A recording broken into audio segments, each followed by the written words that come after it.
and welcome to Healthy Living. I'm Debbie Lyons. I'm here today with Kelly Presnell, Director of Marketing. We have a great show in store for you today. Yep, Dr. Lou Bell. He's one of our gastroenterologists who is here. He is part of our Center for Digestive Diseases and GI Lab, so it runs the gamut of what the GI physicians cover here at the Hilton Head Hospital. And I know today we're going to be talking sort of about a broad spectrum of digestive things. I think we're going to be talking about some esophageal things and reflux. It'll be really interesting. They do all that stuff. Stay with us.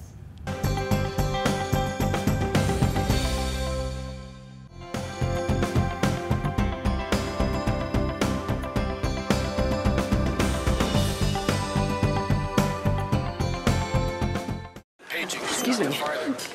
Hi, can I get through, please?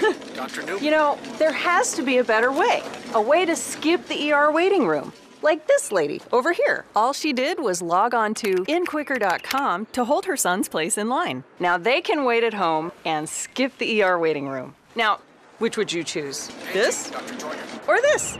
Hold your place online at inquicker.com and skip the ER waiting room. Ooh, is that hot cocoa? Oh, help yourself. We went to the emergency room, and thank heavens we did. They discovered that I had 2 totally blocked arteries, and I ended up having double bypass open heart surgery. Well, I stayed in the hospital for just a few nights. To the staff at Hilton Head Hospital, I would express the deepest gratitude that I possess. They literally, quite literally, saved my wife's life.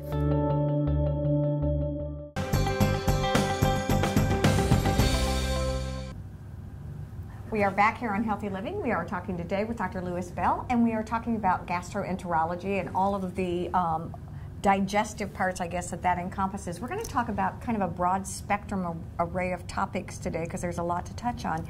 And foodborne illnesses is what we're going to begin with. I'm glad you would bring that up because that's a really common problem, and so many people get affected by that. You know, 25 to 50 million people probably in this country have a significant foodborne illness every year.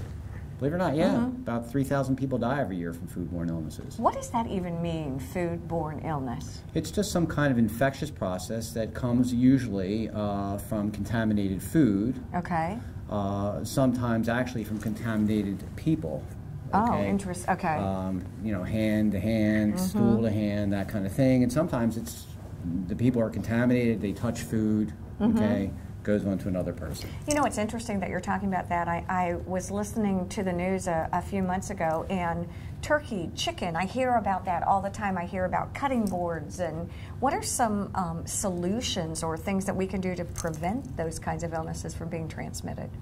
Well, it's interesting. I frequently see people who have foodborne illness, and it's almost always the person who's cooking the food, not the people who are eating it. But, you know, the thing is that it's not only important to wash your hands before you know, you take out the dirty chicken, because you may actually have some foodborne, you know, virus yourself. You're now putting on clean food. But usually food can come from, you know, the supermarket contaminated with bacteria. Nothing they can do about that. You can't sterilize the chicken before you give it the, you know, before you wrap it and sell it. It's just very important to make sure that everything that comes from the supermarket, wherever you buy it, is cooked thoroughly. Now, the biggest problem is cross-contamination. You put the chicken on the counter, and you move the chicken here, and then you move the bread over there, or you move the vegetables over there. In fact, there's cross-contamination of other foods. So it's just very important to keep all these things in mind. The person cooking the food is really the responsible person, making sure that everything's cooked properly. Are there no cross-contamination? Are there more foods that are prone to carry these?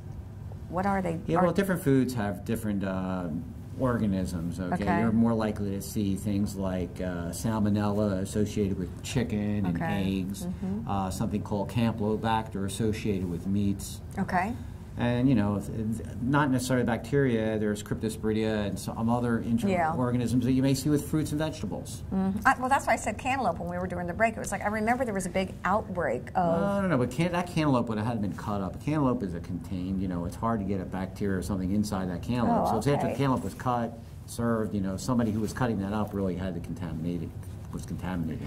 And typically, symptomatically, what am I seeing when how would I know that I have a foodborne illness? You may not. You may think it's something even more horrible than that. People frequently come to the emergency room there, and they probably should when they have profound diarrhea and they start having rectal bleeding and they're vomiting. That's the point where you're ill and you're going to get dehydrated, and maybe going to the ER is the right thing to do. Of course, they'll get a CAT scan on you. They might see that your intestines are swollen and may think you have colitis or some other problem when it's really just a foodborne illness. Is salmonella a foodborne illness? What is that? Because I hear salmonella is probably one of the most common foodborne illnesses, but there's like, I can't begin to tell, there's hundreds of subtypes and different kinds. And the most common kind is just a self-limited illness. Comes off of food, ingested, 3 or 4 days of diarrhea and abdominal pain. Okay. Then there's other kinds that cause, fevers and infect your gallbladder, horrible stuff. Well, I know that I've made turkey dinner or whatever, and the next day am I going to feel yucky, or is it something that has to incubate and then does it settle into the intestine or the stomach, or how does all that? Or it just depends on what the illness is. The important thing, you made a turkey dinner, if it was hot, it had to stay hot. If it was cold, it had to stay cold. Okay. And the thing is, if you have a raw turkey and you leave it out for a couple hours, it's a good chance it's going to be something growing on that, and it better be thoroughly cooked. That's the problem. Let me ask you another question, just a gastroenterologist question. When do I know? How and when do I know when to go to the doctor with stomach problems, things like that? Because again, we were talking about kids and tummy bugs and things like that. How do you know when to go to the doctor and when it's just something that'll pass? That's a tough question to answer, but obviously if you have severe abdominal pain and you feel that you need medication that you can hold down, that may be the time to go. If you have a diarrhea that results in dehydration, if you see more than a small amount of rectal bleeding, you should seek medical attention. Are we good at being judges of that as lay people? Are we good patients these days, good consumers? Well, I think people are different. There are the people that run to the doctor. They're the people that will not see one almost unless they're dragged in by the ambulance. So everybody's different, and it may also depend on your finances as well, whether you can go see a doctor. Well, that makes a lot of sense. Those people that probably have many entitlements just go right there. Okay, was that an editorial comment? No. No, here's the thought. One of the things this is what's happening today. That's what we're talking about. It's true. One of the things that I was going to ask you about was heartburn when we're talking about stomach problems and things like that. I hear that word thrown around a lot. Oh, I couldn't sleep last night. I had heartburn. Oh, I've had reflux. Oh, I have this. I have that. I think I get confused about what those are, what causes them. Again, when am I concerned, and when is it just? Well, if you can make sure it is heartburn. Certainly, if you're having chest pain and you're middle-aged and you have risk factors for heart disease, you may want to make sure it's heartburn before you go to the next step, and not a heart attack or angina or some heart problem. Okay. That would be the first thing to think of. But it's the middle of the night. You're waking up and you're thinking, oh gosh, I think if you've been having heartburn on and off, and suddenly you have some chest discomfort and you're being followed by, it could be related to that. You may not want to run to the emergency room. Okay. But I think that the thing to do is pay attention to Madison Avenue. I mean, there's so many commercials telling you, hey, we have these products for heartburn. Give them a try. If you're not having trouble swallowing and you're not losing weight, not spitting up blood, I mean, it's worth trying the medications and following the directions on the box. Before getting alarmed and seeking medical care. What is heartburn? What is reflux? What's actually the process that's occurring? It's amazing. You swallow a million times in your life or more, and every time you swallow, the esophagus kind of shortens each time. Goes back to where it was. But somewhere along the line, in that millionth shortening, the muscles that hold the stomach place tend to get a little weak. And that can result in any intra-abdominal pressure, lying down, may result in acid going up into the esophagus and irritating the esophageal lining. From the stomach? Yeah, and people may complain of burning. But some people don't get burning. They have no symptoms, and they have coughing, or they have recurrent pneumonia, or they just may develop strictures, and in the most rare case, later on in life, cancer. Well, let me ask you a question about that. So it's not, why is it a function, or why do I think it's a function of the food I've eaten as opposed to the acid? Well, there's no doubt that certain foods will kick off heartburn and indigestion. You know, my favorite asking patients is, how do you feel after a pepperoni pizza? Right, okay. You know, and that's a guaranteed, you know, that or maybe some salsa. Right. If you're susceptible, that's it. Okay. Not everybody needs that to kick it off, though. Mm-hmm. Oh, so, okay, so I could just have a normal, does it matter? You'd have heartburn without eating. Okay. Okay, that was my real question. Sure. Does it matter if I eat at 5 at night or at 8 at night, if I go to bed at 10? Is there a general rule of thumb for eating? It depends on who you are and how bad the situation is. Do you see an elevation in heartburn or reflux in today's world? Again, since we're talking editorial stuff, in today's world where there's higher stress, more kind of a quicker pace of life? Where where the stress is manifesting itself digestively? I don't really feel that stress has anything to do with heartburn. Okay. It's a combination of an anatomical abnormality, and you know, just because you have heartburn doesn't mean you're stressed out. And you may be stressed out because you have heartburn. Okay. But am I seeing more of it today than I had years ago? I think people are coming to doctors more today than they used to. And so we diagnose just for that reason. We're going to take a quick break, and we'll be right back. We're going to talk to Dr. Lewis Bell again. We're going to talk about some other gastroenterology kinds of things. Stay with us. We'll be right back.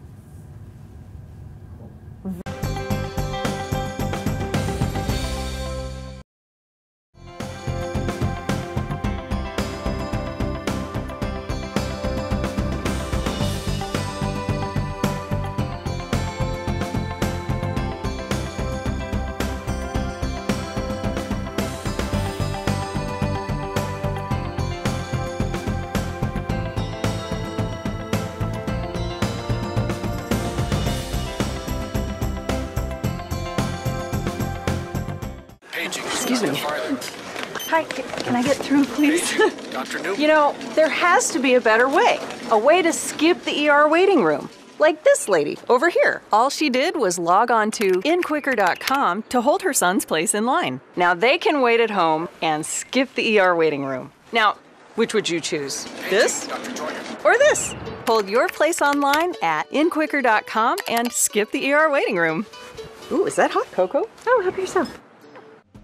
Hilton Head Regional Medical Center is located at 25 Hospital Center Boulevard. When traveling east on William Hilton Parkway, make a left-hand turn on Beach City Road, and the next left, Hospital Center Boulevard will be located just past the Hilton Head Library.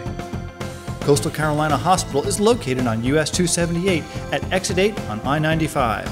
Telephone is 843-784-8000. On the web, www.coastalhospital.com. The vision for Hilton Head Spine Center is very clear. It's to provide world-class spine care to our patients. Physical therapists were there. They were there holding you up. It's nice. I just love working with all of these patients and their families and getting to know them and helping them on their journey. My life is definitely better, and I'm glad that I came here at Hilton Head Hospital.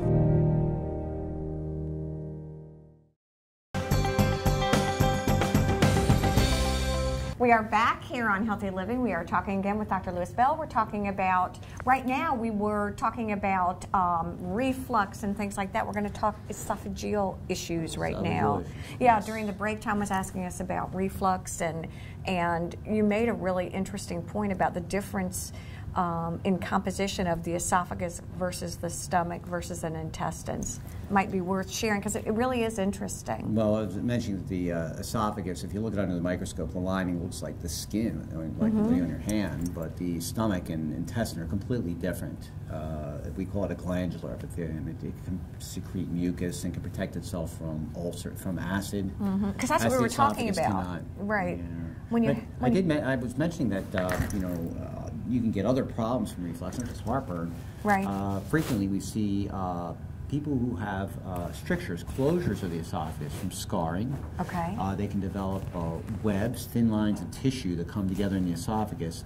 Hard to explain without a picture, but basically the tissue in the outside wall of the esophagus starts growing in from all sides and forms like a ring and can become so small that you can't swallow anymore. We call that a Shatsky ring. And what happens with that? What causes that? Acid reflux causes that, as well as stricturing from scarring. And I'll see somebody every day who has trouble swallowing. It's a very common problem. Really? People will go on forever with trouble swallowing before they see a doctor sometimes, knowing that every time they eat something solid like a sandwich, chicken, steak, they just feel it sticking there, they have to drink water, and it goes on, and then finally one night after they visited the Outback and they had the prime rib, and it gets stuck in there, and they go home and they wait an hour or 2 hours before they realize it's not getting better. They go to the emergency room. Then the emergency room plays with them. Then they call me around 11 o'clock at night, and I go in at midnight, and I'm taking this thing out. And it's the most common reason I go to the hospital at night is to remove a foreign body from the esophagus. It used to be internal bleeding, not anymore. Now it's foreign body. You're kidding. No, absolutely. Now, can I breathe with that? Am I just in pain? Am I having... Oh, yeah. I mean, when that thing gets jammed in there, these people are miserable. It hurts, and of course, all the saliva they swallow is coming right out of their mouth. It's a very scary experience for it to happen first, second, or third time, but that's from ignoring something that's been going on for a long time. And easily treated in most cases. Is it really? Oh, sure.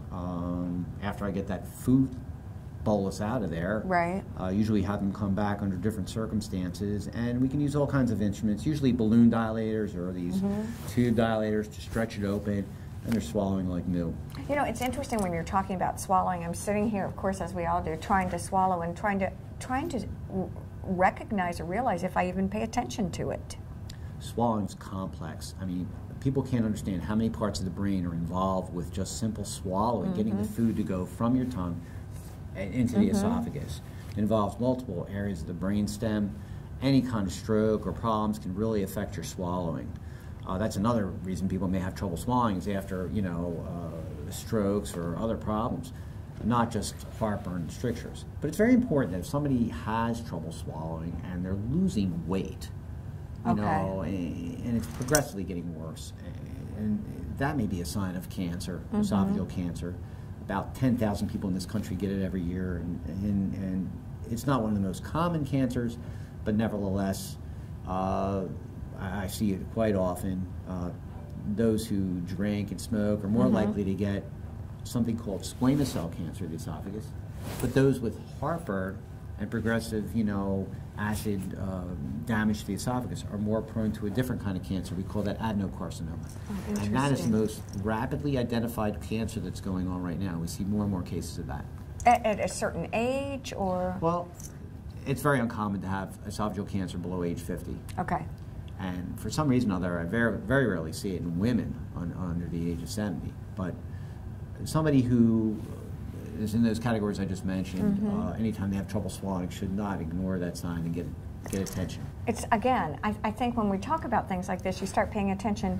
Does the digestive system really start with saliva? And I've always wondered what the function of saliva is. And again, you swallow, is it just help to neutralize? Is it acid? Is it alkaline? There are digestive enzymes in salivary glands, predominantly amylase, and you need saliva to protect your teeth and from bacteria, and it helps to swallow. You can't get a bolus down there if it's dry. Okay. But there are digestive enzymes in your saliva.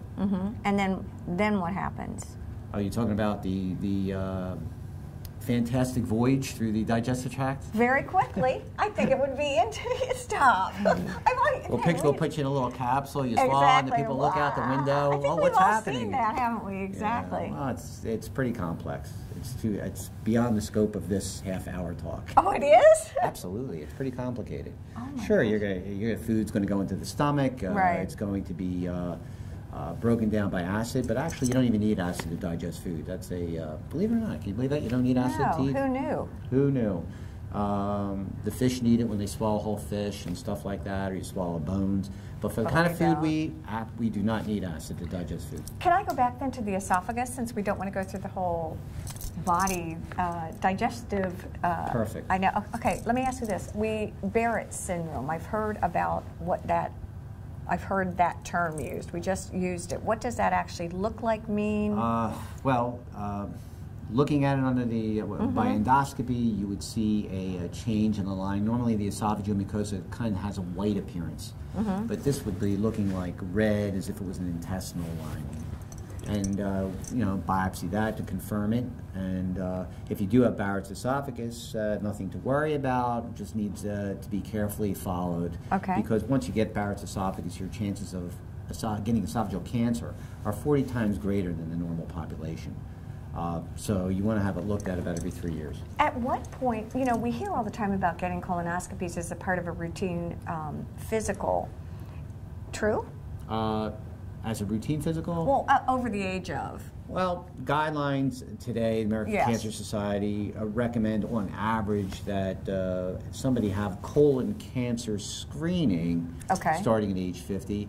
And what that colon cancer screening is depends. I mean, the best colon cancer screening is to get a colonoscopy. Okay. But getting your stools checked for blood, getting a CAT scan, getting a barium enema, having DNA checking of your stool. There are multiple ways to do colon cancer screening, and it's kind of important that you get something and follow guidelines like colonoscopy every 10 years if it's normal and you don't have increased risk factors, for example, family history. Gotcha. But you know, you may need to have your stools checked every year for blood, a barium enema more often. But today, almost every insurance pays for colon cancer screening at age 50. Oh, that's okay. Medicare pays for colon cancer screening on everybody, all its recipients. I mean, if you have these insurances, I just don't understand why people don't get checked. Take advantage of. I mean, colon cancer is the second most common cause of cancer death for men and women. It's not something you want to have. Okay. Really, I mean, not something you want to have. And when you have a screening examination, for example, a mammogram or colonoscopy, these are designed for cancers that are very common, and if they're found, you can do something about it. They're very treatable. I mean, you don't want to screen for like cancers like that you can't do anything for. Exactly. Well, let me ask you then about screening for, or when do I need an endoscopy? Is that something that I would screen for? I mean, no, there's no reason to screen by upper endoscopy because esophageal cancer, stomach cancers, not all that common, and usually when found, it's rare to find them early. It's not, you can't put a whole population through that test. It would be cost effective for the number of people we'd be saving. So endoscopies are something that really would be physician, you would? Well, it's for other reasons. Somebody who has undiagnosed abdominal pain, somebody who has weight loss, you know, trouble swallowing, endoscopy has a role there. I'll tell you, it's really fascinating. I think we can talk, there's a lot to talk about. We only hit this part, right? I'm not sure if all the audience understands what an endoscopy is, but endoscopy is a procedure where a patient will be given sedation, some form of a long tube with a camera at one end and a steering wheel at the other will be inserted into the mouth and will be slid down inside, and basically you're looking in there. It has a channel which we could put instruments through to cut things out and fix things. Very interesting. And of course there's a colonoscope for the other end. It's the same exact thing, but just a little longer. And these procedures are very safe and performed without discomfort. And I think that's the key. Again, we talk about demystifying some of these procedures. Dr. Lewis Bell, it's a pleasure to see you. We thank you very much for joining us. We thank you all for joining us here on Healthy Living. Have a great day. Bye-bye now.